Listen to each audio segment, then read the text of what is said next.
It was one of those late afternoons when the sun hung low in the sky, casting a warm golden glow over the city. I had just finished my shift at the cafe and was heading home, tired but happy to finally get some rest. As I walked down the street, something caught my eye. A small corner store had a handwritten sign in the window, "Help Wanted." Normally I would just pass by, but today something felt different. I don't know what it was, but I found myself walking in. The bell above the door rang softly as I entered, and my eyes landed on the man behind the counter. He looked tired, his face worn from long hours.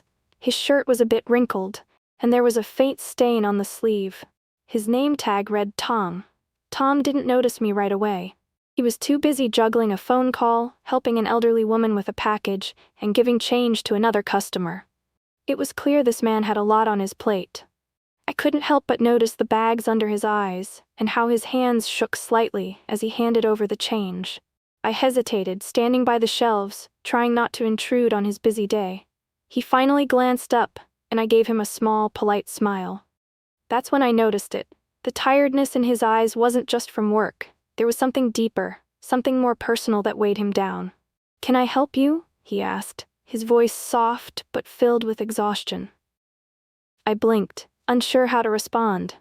I wasn't there to buy anything, but there was something about him that made me want to know more. "I saw your sign," I said hesitantly. "You're looking for help?" He nodded, rubbing his temples as if the weight of the world was on his shoulders.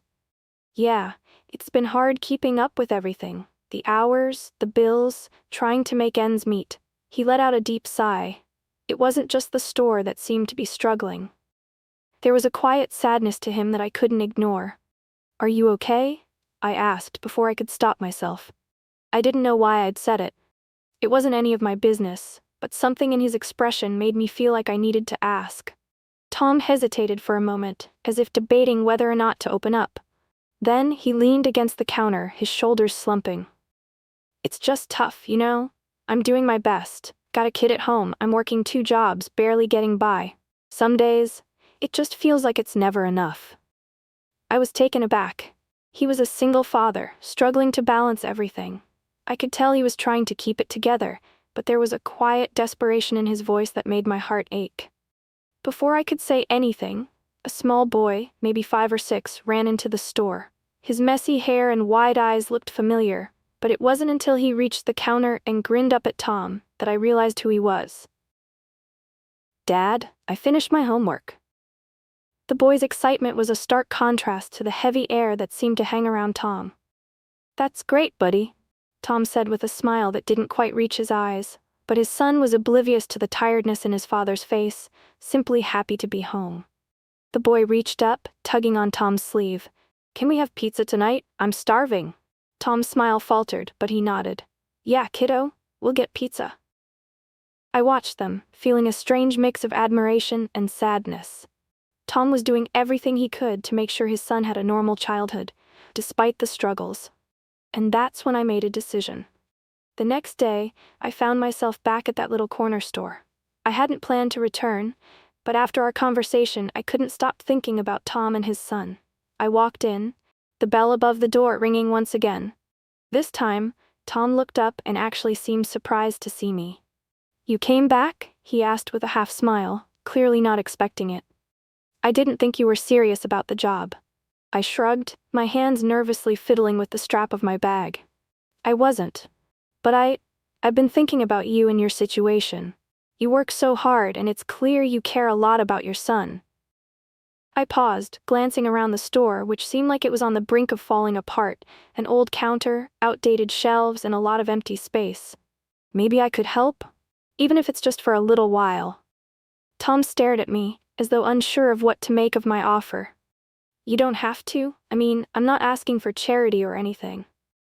I smiled, trying to ease his worries. "I'm not offering charity, just help. If you need an extra pair of hands around here, I can work.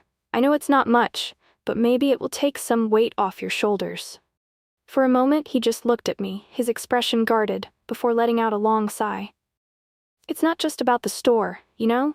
I'm barely keeping things together at home. The bills pile up, and I can't even afford to get the things my son needs." The more he spoke, The more I could hear the strain in his voice, the years of stress building up. I wanted to do something, anything, to ease that burden, but I wasn't sure how. Before I could respond, the door opened again, and in walked the same boy, his small face lit up with excitement. He spotted his father behind the counter and immediately ran over, grabbing his hand. "Guess what, Dad?" the boy exclaimed, his voice full of excitement. "I got a gold star on my homework today." Tom's face softened as he knelt down to his son's level. "That's awesome, buddy. I'm so proud of you." The love between them was undeniable, but so was the exhaustion on Tom's face.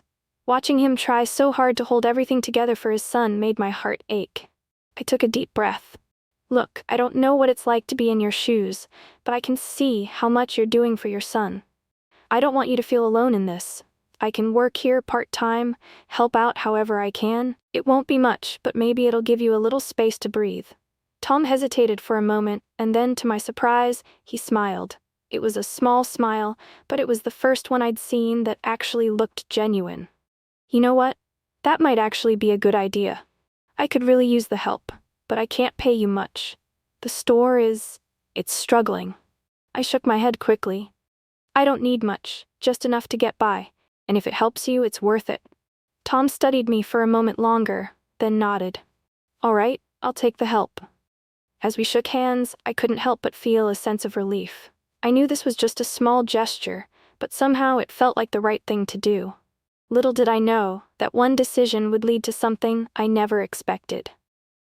The days that followed felt like a blur.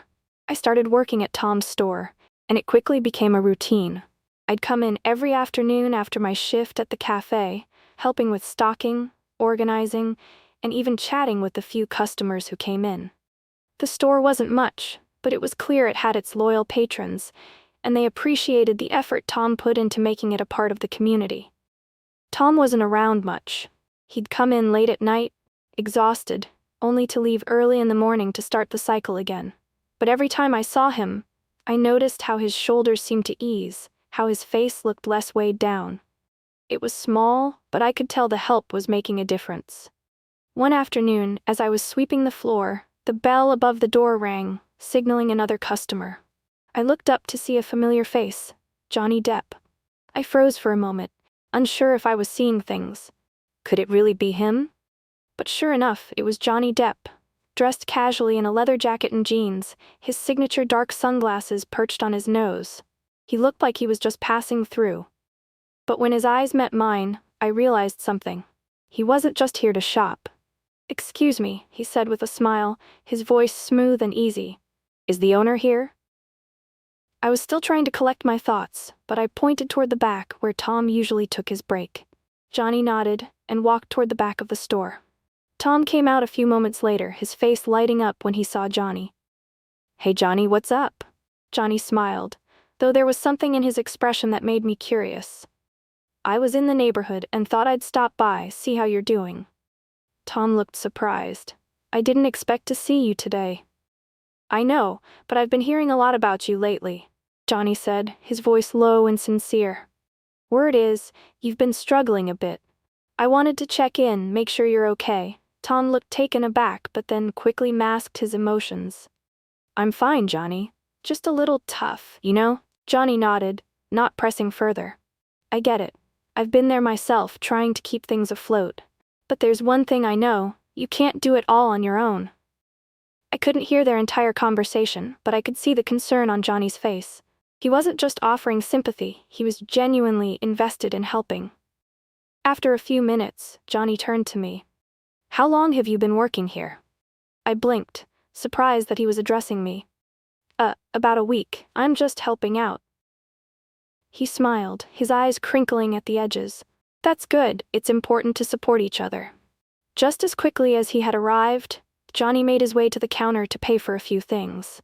I watched him, still in awe of how effortlessly he moved through the world. But it wasn't until he turned to Tom and said something that took me by surprise.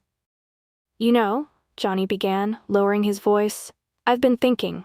I want to help with more than just the store. Maybe we can find a way to make sure you're not burning yourself out. You've got a good heart, Tom. You deserve a break." Tom didn't know what to say. He stood there, his hands clenched into fists, as if the weight of Johnny's words was too much to process. "Thanks, Johnny," Tom finally said, his voice thick.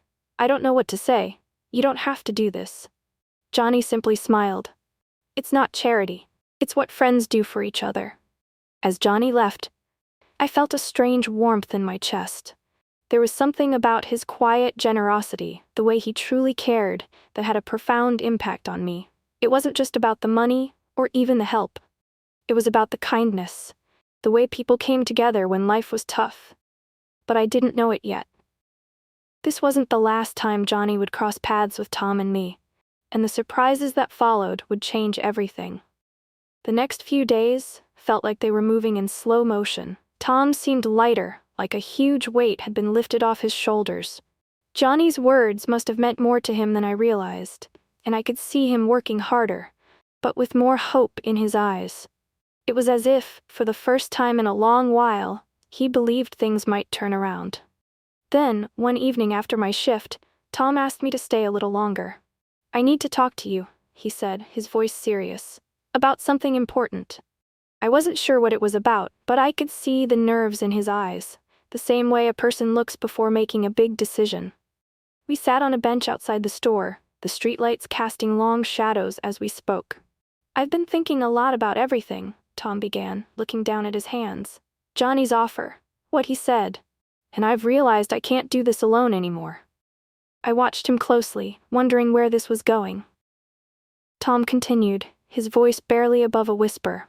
"I've been running myself into the ground, working 2 jobs, trying to be the best father I can, but I haven't been the best version of myself, not for me, and not for my son." I felt my heart squeeze in my chest. I had noticed the toll it had taken on him. The late nights, the exhaustion, the quiet moments when he thought no one was watching. But now, there was something different in his voice. A sense of self-awareness, of realizing that he needed help too. "I've made some decisions," he said, looking up at me. "I'm going to take Johnny up on his offer. We're going to find a way to get the store back on track, maybe even get some help with my other job. I'm not doing this by myself anymore." His eyes searched mine, as if looking for approval. I couldn't help but smile. "Tom, that sounds like a great idea. You deserve to take a step back, to breathe." Tom smiled, though it was small and uncertain. "I'm scared, though. Scared it won't work. Scared of failing." I reached out and placed a hand on his shoulder. "You don't have to do it all at once. It's okay to take it slow. You're not alone in this anymore." The next week, things started to change. Johnny helped Tom set up a meeting with investors, people who believed in his vision. It was overwhelming at first, but with each passing day, the momentum grew. Tom was still the same hard-working, dedicated father I had come to know, but now he had hope. And that made all the difference. But there was one more surprise in store, something that would change everything. One afternoon, Johnny returned to the store, but this time he wasn't alone. He brought someone with him, someone who looked strangely familiar. A woman in a sharp suit, her hair pulled back in a sleek ponytail, walked in beside him. She had a confident air about her, and there was something almost regal in the way she carried herself. Tom looked up, startled. "Johnny, who's this?" "This," Johnny said with a grin, "is someone who believes in second chances. She's the CEO of a major investment firm, and she's interested in helping you get the store back on its feet." My jaw dropped. I couldn't believe what I was hearing. The woman, who introduced herself as Claire, looked at Tom with a mix of curiosity and admiration. "I've heard about your story. You've been through a lot, but I believe you've got what it takes to make this work. With the right support, we can turn this place into something special." I saw the surprise in Tom's eyes, but also something else. Hope. Real, unshakable hope. Johnny stepped forward, placing a hand on Tom's shoulder. "You've worked hard for this, Tom, and now it's time to let others help you. You don't have to carry all of this by yourself." Tom stood there, stunned, taking in the gravity of what was happening. And for the first time in a long while, I saw a real smile on his face. A smile that was filled with possibility, and that was the moment I realized. Tom's life was about to change in a way neither of us expected. The next few months felt like a whirlwind. With Claire's investment firm backing Tom's store, everything started to move faster than we could have imagined. They helped redesign the space, bringing in modern touches without losing the small-town charm that made the store special. It wasn't just about making the place look good, it was about building a future for Tom, his son, and the community that had supported him for so long. Johnny continued to check in, offering advice and encouragement. He wasn't just a celebrity offering hollow words, he was a friend who genuinely cared. It was as if he saw something in Tom that no one else did, something worth fighting for. Tom had taken the leap, trusting in others, and it was paying off. He wasn't just working himself to the bone anymore. He was managing his time, delegating, and spending more evenings at home with his son. His face wasn't etched with exhaustion anymore. Instead, I saw a man who was finally finding his balance. One evening, as I was working late at the store, Tom walked in, his son in tow, both of them beaming. His son, now a little older and even more energetic, was holding a drawing in his hand, proudly waving it around. "Look, Dad, it's the store. I drew it just like it is now," he said, showing off his creation. Tom knelt down to look at it, his eyes lighting up with pride. "That's awesome, buddy," he said, giving his son a big hug. "This place really is something special." I watched them, feeling a sense of fulfillment that I hadn't expected. There was something about seeing Tom, once so tired and overwhelmed, now full of life, that made me feel like everything I had done to help him had been worth it. As the weeks passed, things continued to improve. The store was thriving, and Tom was more present than ever for his son. They were a family, not just surviving, but truly living. And one day, Tom pulled me aside after my shift. His eyes were soft, full of gratitude. "I never thought I'd be here, you know? I never thought it could turn around like this." I smiled. "You did the hard work. You just needed a little help along the way." He nodded. "I've learned something. You can't do everything on your own, but it doesn't mean you're weak. It just means you're human." I could feel the sincerity in his words. He wasn't just talking about business anymore, he was talking about life. The journey he'd been on had taught him that accepting help wasn't a sign of failure, it was the first step towards strength. Later that day, as I was about to leave, Tom handed me an envelope. "I wanted to thank you," he said, his voice thick with emotion, "for everything." I opened the envelope to find a small bonus. Nothing extravagant, but more than I expected. But what struck me was the note inside. "Thank you for believing in me when I couldn't believe in myself." I felt a lump in my throat. It wasn't about the money, it was about the trust, the shared journey, and the fact that I had played a part in his story. In helping him, I had found my own purpose. As I left the store that night, I looked around at the small town, the people, and the shop that had once felt like it was on the edge of closing down. Now, it was full of life, of hope, of second chances. I realized that sometimes the smallest acts of kindness, the simplest decisions, can change everything. Tom's life had turned around, and so had mine. Wow, what an incredible journey.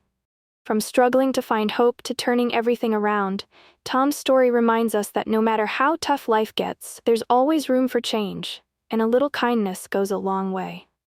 If you enjoyed this heartwarming story, don't forget to hit the like button, drop a comment sharing your thoughts, and subscribe for more amazing stories just like this. And hey, if you know someone who could use a little inspiration, go ahead and share this video with them. Together, we can spread the power of hope and second chances.